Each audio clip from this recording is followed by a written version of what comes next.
Sir నమస్కారం. శ్రీమాత్రే నమః. ఇంట్లో సింహం బొమ్మలు కానీ వాటిని ఎక్కడ పెట్టుకుంటే ఏం జరుగుతుంది, దానివల్ల మనకు వచ్చే లాభాలు ఏంటి? కొంతమంది ఇళ్లలో మేము చూసాం, వాటిని పెద్ద పెద్ద వాళ్ళ ఇళ్లలో చూసాము. ఎందుకు పెడతారు వాటిని అని చెప్పేసి అడుగుమన్నారు మిమ్మల్ని. సింహం బొమ్మ పెట్టుకునేటప్పుడు చాలా జాగ్రత్తగా పెట్టాలి సార్. అది దానికి ఒక జోన్ పర్టికులర్గా ఉంది, అక్కడ పెడితే మీకు అధికారం వస్తుంది. సింహం దేనికి ప్రతీక? అధికారం కదా. అధికారం. సింహం అధికారానికి ప్రతీక. సింహం బొమ్మ పెట్టినప్పుడు ఏమవుతుందంటే ఆరోగ్యం కూడా పెరుగుతుంది. ఇదేంటి సింహానికి ఆరోగ్యానికి సంబంధం ఏంటని మీకు సందేహం కలగవచ్చు. జ్యోతిషాస్త్రంలో ఆరోగ్యాన్ని ఇచ్చే రాసేది మనకి అంటే గ్రహం ఎవరు మామూలుగా అంటే రవి కదా. జ్యోతిషాస్త్రరీత్యా ఆరోగ్యాన్ని ఇచ్చే గ్రహం రవి. ఈ రవి స్థానం న్యాచురల్ 5th రాశి అంటే మేషం, వృషభం, మిథునం, కర్కాటకం, సింహం 5th హౌస్. ఆ రవి స్థానాధిపతిని ఏ రాశి అంటారు? సింహరాశి అంటారు. ఓకే, అంటే ఆరోగ్యాన్ని ఇచ్చేవాడు సింహం, లీడర్ ఇస్ సింహం. రవికి రాజు ఎవరు? సింహం. ఇప్పుడు ఎవరికైనా సరే లీడర్షిప్, నేను రాజకీయంగా దానిలో ఎదగాలి, ఎంపీ అవ్వాలి, ఎమ్మెల్యే అవ్వాలి, లేకపోతే ఒక లీడర్ అవ్వాలి, ఒక కౌన్సిలర్ అవ్వాలి, వాళ్ళకి ఏదైనా ఉంది, బలంగా నేను పొలిటికల్గా బాగా రాణించాలన్నప్పుడు ఈ సింహం బొమ్మ వాడాలి. మీరు ఒక లీడర్ అవ్వాలన్నప్పుడు సింహం బొమ్మ వాడాలి. ఎందుకంటే సింహంలో ఉన్న క్వాలిటీ అది, తత్వం అది, దాని నేచర్ అది, దాని స్టైల్ అది. చూడండి, సింహం ఎందుకు అవుతుంది? దానికంటే బలమైనటువంటి జంతువులు బోల్డ్ అని ఉంటాయి. ఏనుగు చాలా బలమైనది సింహం కంటే, సింహాన్ని కొట్టి చంపేయగలదు. కానీ సింహం ఎందుకు రాజు అయింది అంటే దానికి ఉన్న తత్వం, దానికి ఉన్న ఎనర్జీ తత్వం, దానికి ఉన్నటువంటి స్టైల్ అట్లాంటిది, దానికి ఉన్న nature is different. Okay, so సింహాన్ని పర్టికులర్గా ఈశాన్య భాగం ఉంటుంది కదా, ఈశాన్యానికి ఉత్తరానికి మధ్య భాగం ఒకటి ఉంటుంది మనకి, దాన్ని ఉత్తర ఈశాన్యము అంటారు. ఉత్తర ఈశాన్య భాగము. ఉత్తర ఈశాన్య భాగంలో సింహం బొమ్మ పెట్టాలి. అంటే ఈశాన్యానికి ఉత్తరానికి మధ్య భాగంలో.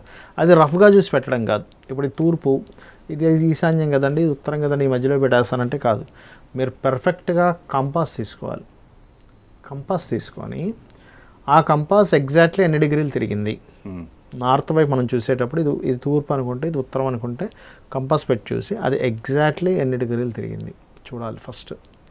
అది ఎన్ని డిగ్రీలు టిల్ట్ అయింది అనే దాన్ని బట్టి మీరు ప్లానింగ్ వేసుకొని, ప్లానింగ్ మీద శక్తి చక్ర అప్లై చేసి, ఓకే మీ ఇంట్లో నార్త్ ఈజ్ దిస్ పాయింట్, లేదా మీకు 350 డిగ్రీస్లో ఉంటుంది ఒక్కోసారి, అప్పుడు నార్త్ ఈస్ట్ దిస్ పాయింట్ అని మీరు రికగ్నైజ్ చేయాలి ఫస్ట్.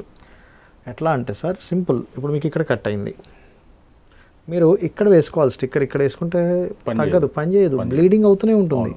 మీకు ఇక్కడ మందు రాయాలంటే ఇక్కడే రాయాలి, ఇక్కడ రాయకూడదు. ఎలా అయితే మనకి ఇక్కడ వచ్చినప్పుడు ఇక్కడ ఎలా చేయము, సేమ్ యాజ్ ఇట్ ఈజ్ మీకు డిగ్రీస్ టిల్ట్ అయినప్పుడు ఇక్కడ వచ్చింది నార్త్ ఈస్ట్ అంటే ఇక్కడే ఉత్తర ఈశాన్యం ఇక్కడ వస్తే ఇక్కడే పెట్టాలి. కానీ ఇక్కడెక్కడో నేను పెట్టేసి ఉత్తర ఈశాన్యం అవుతుంది, నాకు పని చేయలేదంటే కాదు, అది పని చేయదు. చిన్న ప్లాస్టరే పని చేయదు మన బాడీ మీద, ఎక్కువదే వేస్తే. ఇంట్లో ఉన్న వాస్తు ఎలా పనిచేస్తుంది అంటే జస్ట్ థింక్, ఆలోచించండి ఒకసారి, లాజికల్గా ఆలోచించండి కదా. రైట్, అక్కడ ఏం చేయాలంటే సింహం బొమ్మని చక్కగా అక్కడ పెట్టి ఇంటి సెంటర్ని చూస్తుండాలి. ఆ బొమ్మ ఇంటి సెంటర్ పాయింట్ని చూస్తుండాలి అది అక్కడ. అంటే దాని వెనక భాగం ఉత్తరం వైపు ఉండి ముందు భాగం ఇంటి సెంటర్ పాయింట్ని చూసేలా పెట్టాలి బొమ్మను. దాని ముఖం ఇంటి సెంటర్ పాయింట్ని చూస్తుండాలి. ఎందుకు ఇంటర్ సెంటర్ పాయింట్ని చూస్తుండాలంటే బ్రహ్మస్థానం ఉంటుంది ఇంటి సెంటర్ పాయింట్లో.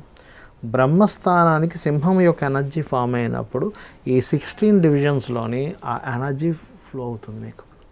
ఓకే, అప్పుడేమో దీంట్లో మీ అనుక్షణము మీ ఆలోచనలు, మీ చేసే యాక్టివిటీస్, మీరు చేసే ప్రతి పని కూడా మీ లీడర్ అవ్వడానికి పనికి వస్తాయి. గొప్ప వ్యక్తి అవ్వాలి అంటే మీరు ఏమవ్వాలనుకుంటున్నారు, మీ ప్రతి మాట, యాక్షన్, ఎవ్రీథింగ్ దానికి సంబంధంగానే ఉంటుంది.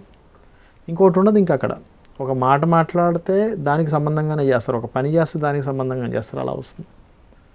ఇంకోటి నేను మీకు ఇందా చెప్పాను, సింహం అనేటువంటిది ఆరోగ్యానికి కూడా ప్రతీక అని. ఎందుకంటే సింహరాశి న్యాచురల్ 5th హౌస్ అని. నార్త్ ఈస్ట్లో ఆరోగ్యం ఉంటుంది మనకి, నార్త్ ఈస్ట్లో ఆరోగ్యం. అందుకే మనకి శాస్త్రంలో ఉన్నటువంటి శ్లోకం ఏమిటి అంటే ఉత్తర ఈశాన్యో హృదయే ఔషధాత్ కార్యేతు. ఔషధాలు తయారు చేసుకునేది, ప్లస్ ఔషధాలు అక్కడ పెట్టుకోండి, అండ్ ప్లస్ ఆరోగ్యం కూడా అక్కడ ఉంటుందని చెప్పబడింది శాస్త్రంలో. ఉత్తర ఈశాన్యం హృదయ ఔషధాత్ కార్యేతు. ప్రామాణిక శ్లోకం.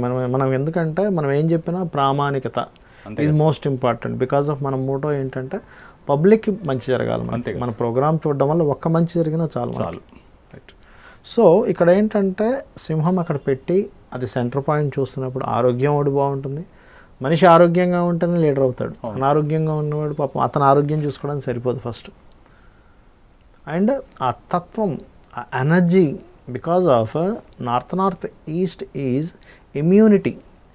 ఇమ్యూనిటీ ఎక్కడి నుంచి వస్తుంది? సెల్స్ నుంచి వస్తుంది. మీ ప్రతి సెల్లోని ఎటువంటి ఇమ్యూనిటీ ఫిల్అప్ అవుతుందంటే I am the leader, I am the ruler, నేను చేయగలను అని ఒక ఇది తత్వాన్ని ఆ బొమ్మ అక్కడ పెట్టడం ద్వారా మీకు క్రియేట్ అవుతుంది. అది ఖచ్చితంగా పనిచేస్తుంది. మనం దాన్ని సెట్ చేసుకోవచ్చు. బట్ నేను చెప్పినట్టుగా పర్ఫెక్ట్గా మనం చూసి పెట్టుకోవాలి. దీన్ని కూడా ఎక్కడన్నా ఎక్స్పీరియన్స్ జరిగిందా సార్ మీకేమన్నా? అయ్యో మీరు వెళ్ళాడు. ఒక ఎమ్మెల్యే గారి ఇంట్లో జరిగిందండి. చేసాము, మనకి సక్సెస్ అయింది. అమ్మవారి దయ వల్ల మన గొప్పతనం ఏం లేదు. ఇక్కడ ఒకటే చెప్తాను సార్, ఇందులో నా గొప్పతనం 1% కూడా ఉండదు కూడా, అస్సలు ఉండదు 1% నా గొప్పతనం. ఇదంతా ఎవరి గొప్పతనం అంటే మహర్షుల గొప్పతనం. ఒకటి, మహర్షులు జనాలందరికీ, ప్రజలందరికీ మంచి జరగాలని మహర్షులు మనకు అందించారు. అవును, ఆ శాస్త్రాన్ని. అది మనం వాళ్ళు పెట్టిన భిక్ష మనకి. అంతే, మహర్షి మనకు పెట్టిన భిక్ష. ఆస్ట్రాలజర్స్ కావచ్చు, వాస్తు పండితులు కావచ్చు, దాన్ని కొంచెం నేర్చుకుని ఏదో పబ్లిక్కి యూజ్ అవ్వడం, తద్వారా వాళ్ళు వాళ్ళ జీవనం సాగించుకోవడం జరుగుతుంది. రైట్. ఈ క్రమంలో first is the credit goes to అమ్మవారు అండ్ మహర్షి. అవును, ఎందుకంటే అమ్మవారి యొక్క అనుగ్రహంతోనే మహర్షికి వస్తుంది. అవును. నెక్స్ట్ క్రెడిట్ గుర్తించిన ప్రేక్షకుడిది, గుర్తించిన ప్రేక్షకుడు, అంతే, పబ్లిక్ది. అంతే కదా. అరే ఇది ఏదో ఉంది కదా, మనం ఇది తెలుసుకొని చేసుకోవాలనేది ప్రేక్షకుడు నెక్స్ట్ క్రెడిట్. ఒక ఎమ్మెల్యే గారు, అంటే పేరు చెప్పడం నాకు ఇష్టం లేదు, ఎందుకంటే బాగోదు, చెప్పకూడదు కొన్ని విషయాలు.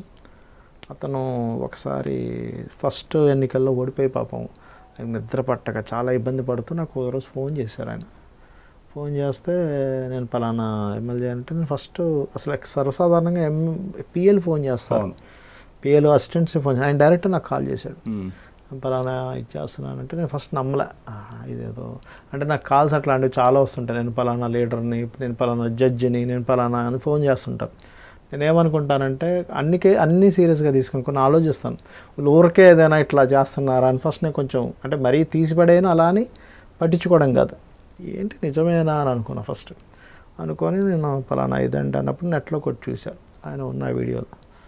నిజమే కదా, సేమ్ వాయిస్ కూడా మ్యాచ్ అవుతుంది. సరే సార్ చెప్పండి సార్ ఏంటి అంటే, ఇట్లా అంటే మీరు డీటెయిల్స్ పంపించండి ఫస్ట్ అన్నాను. జాతకం చూశాను, అద్భుతమైన జాతకం, నిజభంగ రాజయోగాలు, విపరీత రాజయోగాలు సూపర్గా ఉన్నాయి. ఆయన బర్న్ విత్ సిల్వర్ స్పూన్, అంటే వాళ్ళ తాతల దగ్గర నుంచి కూడా బిగ్ ఫ్యామిలీ. ఆయన చెప్పాడు పరిస్థితి, ఇది పరిస్థితి నానాజీ గారు, ఇది పరిస్థితి ఎట్లా ఉంది, నాకు నిద్రపట్టట్లా 3 ఏళ్ళ నుంచి నా పరిస్థితి ఇది, మనం నెక్స్ట్ గెలవాలి, ఏం చేయాలి చెప్పండి. నేనేం చెప్పానంటే, సార్ ఫస్ట్ సూత్ర ఇస్ది ఈస్ట్ వైపు సూర్యుడిది పెట్టుకోండి. నెక్స్ట్ ఈజ్ది సింహం బొమ్మ పెట్టుకోవాలి సార్ ఒక దగ్గర. అది ఎక్కడ పెట్టుకోవాలంటే పలానా నార్త్ ఈస్ట్. అది ఎట్లా గుర్తుపెట్టాలయా, నువ్వు చెప్పేస్తున్నావు ఫోన్లో, ఎట్లా గుర్తుపెట్టు. ఆయన చాలా సరదా, చాలా డౌన్ టు ఎర్త్ అండి. అసలు నేను నిజంగా అట్లాంటి ఎమ్మెల్యే ఉంటారా అని నేను షాక్ అయ్యా. ఎంత డౌన్ టు ఎర్త్, ఎంత కూల్ అంటే. నాకు అప్పటిదాకా రాజకీయ నాయకులు అంటే అబ్బా వీళ్ళకి కొంచెం చాలా వర్క్ బిజీలో కొంచెం ఒక రకంగా ఉంటారు, మనం కష్టం అనుకునేవాడిని. కానీ అతన్ని చూసిన తర్వాత, అతను చూడడమే కాదు, ఆ ఊరు వెళ్ళిన తర్వాత నేను అక్కడ 1 డే ఉన్నా, మొత్తం స్టే చేశాను. అక్కడ కింద వాళ్ళని అడిగితే వాళ్ళందరూ అనేది ఏంటంటే, మాలో కలిసిపోతాడు సార్ వచ్చి అన్నాడు. అన్నప్పుడు తిరుపతి వెళ్ళాను. అక్కడ తిరుపతి దగ్గర అతను. సో వెళ్ళినప్పుడు అతను రిసీవ్ చేసుకున్నాడు. అప్పటికప్పుడే సూర్యుడు బొమ్మ పెట్టించేశాడు. సింహం బొమ్మ పెట్టిన తర్వాత, సింహం బొమ్మ ఒకటి, కత్తి ఒకటి ఉంటుంది, ఇట్లా తల్వార్లా పెడతారు. అది కూడా నేను మీకు ఎప్పుడైనా చెప్తాను మీకు. ఆ 3 పెట్టించాము అక్కడ. నెక్స్ట్ ఎలక్షన్ గెలిచాడు ఆయన. అయితే ఇక్కడ ఏంటంటే, నా ఉద్దేశంలో కేవలం పులిబొమ్మ పెట్టేసుకోవడము, తల్వార్ పెట్టుకోవడము, సూర్యుడు బొమ్మ పెట్టుకోవడం వల్లే కాదంటా నేను. ఆయన కష్టపడ్డాడు, మనసులో ఉంది నేను చేయాలని, దానికి దైవ అనుగ్రహం తోడైంది. అందరూ అంటుంటారు సార్, నేను కష్టపడ్డా నాకు ఎందుకో ఫలితం రాలేదు సార్. రాలేదంటారు. బిజినెస్ అందరూ చేస్తారు సార్, అందరూ ఎందుకు సక్సెస్ అవ్వరు? దైవానుగ్రహం అక్కడ వాళ్ళకి లేదు, ఆ బిజినెస్లో వాళ్ళకి లాభాలు లేవు, వాళ్ళకి యోగం లేదు. ఏమందరూ కష్టపడరా? బిజినెస్ పెట్టే ప్రతి వ్యక్తి పొద్దున్నే లెగుస్తాడు, ప్రతి వ్యక్తి కష్టపడతాడు. అవును. ఆయన కష్టపడ్డాడు, మంచితనం ఉంది, సేమ్ టైం ఆయనకి ఇట్లా కలిసి వచ్చింది. ఆయన తపన పడ్డాడు ఎట్లాగైనా నెక్స్ట్ జనరేషన్ కలవాలి అంటే. ఆయన బాధ ఏంటంటే నేను ఇంత మంచిగా చేస్తే కూడా ఇట్లా ఇదైపోయింది ఏంటి. అంతే కదా సార్, ఉంటుంది. పార్టీ మారేసరికి ఆ ప్రభావం పడింది పాపం. సో అతనికి పెట్టడం జరిగింది, సింహం పెట్టడం జరిగింది. అది మంచి అద్భుతమైన మెజారిటీతో గెలవడం జరిగింది అతను. బట్ నేననేది ఏంటంటే, ఒక రెమెడీ చేసేటప్పుడు first degrees is most important. మన ఇంటెన్షన్ ఈజ్ పాజిటివ్గా ఉండాలి. మనం ఇంటెన్షన్ పాజిటివ్గా ఉంటూ మనం పాజిటివ్గా వెళ్ళగలగాలి. మనం ఏదైనా పని చేసేటప్పుడు అవి ఇవి రెండు తోడవుతాయి. నేను మూఢంగా ఇవి పెట్టేసుకోండి మీకు అవుతాయని ఎప్పుడు చెప్పను, మూఢంగా ఇటే ఉండండి అని నేను చెప్పను. ఇవి వీటికి తోడవుతాయి. అది కాన్సెప్ట్. మహర్షి చెప్పిన కాన్సెప్ట్ కూడా అదే. మహర్షి ఎక్కడ మూఢంగా చెప్పలే, నువ్వు ఇది పెట్టేసుకో ఇంట్లో పడుకో నువ్వు గెలుస్తావు అని ఎక్కడ చెప్పలే. నువ్వు తిరుగుతూ దీన్ని కూడా పెట్టుకో అప్పుడు నువ్వు గెలుస్తావు అని చెప్పాడు. అంతే కదా సార్, మనం కష్టపడుతూ దేవుడు ఏదైతే మనకు రాసి పెట్టిందో దాని మీద కష్టపడుతూ అది భగవంతుడిని నమ్ముకుంటూ భగవంతుడు చెప్పిన శాస్త్రాల్లో చెప్పిన విషయాలు మనం పాటిస్తున్నాం. చాలా థ్యాంక్ యూ. శ్రీమాత్రే నమః.